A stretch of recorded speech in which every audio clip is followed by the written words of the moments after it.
Election దగ్గర వచ్చింది. But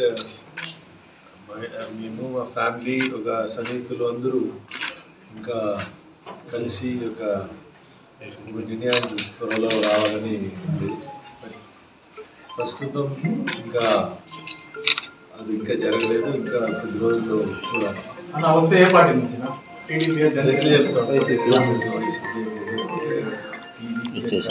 ప్రస్తుతం మనం పాలిటిక్స్లో రావాలా లేదా అనేది ప్రశ్న. రావాలనే ఫ్యామిలీ ఇంతకుముందే నాన్నగారు 2004 నుంచి 2009 నుంచి అందరూ మనం మరి అమ్మగారు 2014 నుంచి 19 ఉన్నారు. మంచి కార్యక్రమాలు చేసుకుంటూ ఉన్నాము.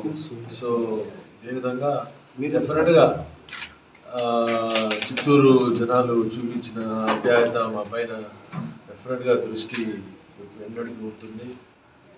ఎన్నడూ మనము చిత్తూరు భవిష్యత్తు కానీ పిల్లల కోసం కానీ దాని మంచి కార్యక్రమాల కోసం కానీ మన ఎన్నడూ ఫ్యామిలీ అడ్యుకేషన్లో ఫ్యామిలీ ఉంటుంది అనేసి అదొక నిర్ణయంగా మన ఫ్యామిలీ మొత్తం సంతోషంగా చేస్తాం. బయట నుంచి పార్టీ కన్నా మద్దతు పడతారు అనేసి జనాల్లో ఊహాగానాలు. మీరు పార్టీ రాజకీయాలకు రాకుండా బయట నుంచి పార్టీ ఎంత సీనియర్ ఉన్నా ఫస్ట్ మన సన్నిహితులు మా పెద్దలు ఫ్యామిలీలో మనం ఎస్పెషలీ మా ఫ్యామిలీ మెంబర్స్లో పెద్దలు ఉన్నారు. అందరితో కూర్చొని ఒకరోజు ఏ విధంగా తీసుకుని వెళ్ళాలి.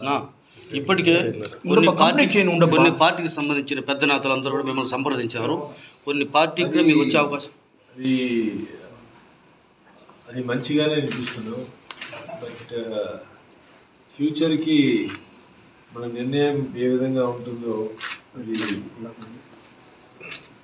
ఇంకా ఆలోచించే విషయమే. ఇంకా ఇంతవరకు నిర్ణయం చేసుకోలేదు. చెప్పాను కదా ఇప్పుడే మన పెద్దల్ని అంతా కొంచెం సన్నిహితులు ఎస్పెషలీ ఇన్నేళ్ళు ఏర్పడించిన చిత్తూరులో వాళ్ళందరితో కొంచెం మాట్లాడి ఇంకా దాన్ని ఏ విధంగా ముందుకు తీసుకుని వెళ్ళాలో అంతవరకు రాలేదు. వచ్చినప్పుడు డెఫినెట్గా మిమ్మల్ని అంతా గురించి నా కుటుంబ సభ్యులైతే సానుకూలంగా ఉండాలన్నా. కుటుంబ సభ్యులు సానుకూలంగా ఉండాలి. మీరు ఫీల్డ్లోకి వచ్చేదానికి అదే పెద్దలు అందరూ కూర్చొని ఒకసారి మాట్లాడే పార్టీ తరఫున అందరూ తరఫున మనం మాట్లాడి రావాలని. సార్ 2024లో ఖచ్చితంగా పోటీలో ఉంటారు ఏ పార్టీకైనా? అది ఉంటాము అనేది అది కొద్ది రోజుల్లో తెలుస్తుంది. సార్ నాన్నగారు కొన్ని కోరికలు ఉన్నాయి తిరుమల డెవలప్మెంట్స్కి సంబంధించి.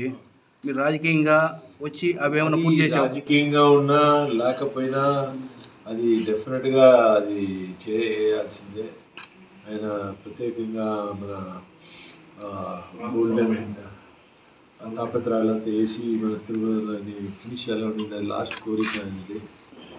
అది డెఫినెట్గా నేను ఏదో విధంగా ఏ పార్టీ వచ్చినా ఏ పార్టీ రాకపోయినా దాన్ని డెఫినెట్గా పూర్తి చేయాలనేసి ఉంది. డెఫినెట్గా మనం ఒక పొజిషన్లో ఉంటే ఒక ఎమ్మెల్యేగా ఉంటే కానీ లేకపోతే ఒక ఎంపీగా మనం ఉంటే మనం అది ఇంకా త్వరలో చేయొచ్చు. బట్ అది లేకుండా కూడా మనం ఏదో విధంగా ఇది పూర్తి చేయాలనేసి నా కోరిక. అది మా ఫ్యామిలీ వాళ్ళ కోరిక. నా మదర్ కూడా చిత్తూరు చాలా అభివృద్ధి చేసినారు, కానీ కొన్ని కళ్ళు అట్నే పెండింగ్లో ఉంది. అదే మీరు వచ్చి మళ్ళీ దాన్ని పూర్తి చేస్తారని కొంతమంది చెప్తున్నారు. అది ఎంతవరకు పూర్తి చేస్తాము? ఇప్పుడు ఆ రోజు వాగ్దానాలు ఇచ్చి అన్నీ పూర్తి చేశాము. ఏదో కారణాల వల్ల ఇక్కడి నుంచి చిత్తూరు నుంచి మా ఎంపీగా అక్కడ రాజంపేటకి పోయాల్సి వచ్చింది. బట్ అగైన్ మేమంతా ఫ్యామిలీ ఉన్నాము. మంచి కార్యక్రమానికి ఎప్పుడు ఈ ఫ్యామిలీ చిత్తూరుకి ప్రత్యేకంగా మేము ఉన్నాము. డెఫినెట్గా పూర్తి చేస్తాం. ఇంకా ఎన్నో కార్యక్రమాలు చేయాలని. మరిన్ని వీడియోస్ కోసం ఛానల్ ని సబ్స్క్రైబ్ చేయండి. లేటెస్ట్ అప్డేట్స్ కోసం వాట్సాప్ ఛానల్ ని ఫాలో చేయండి. అండ్ లింక్ డిస్క్రిప్షన్ లో ఉంది.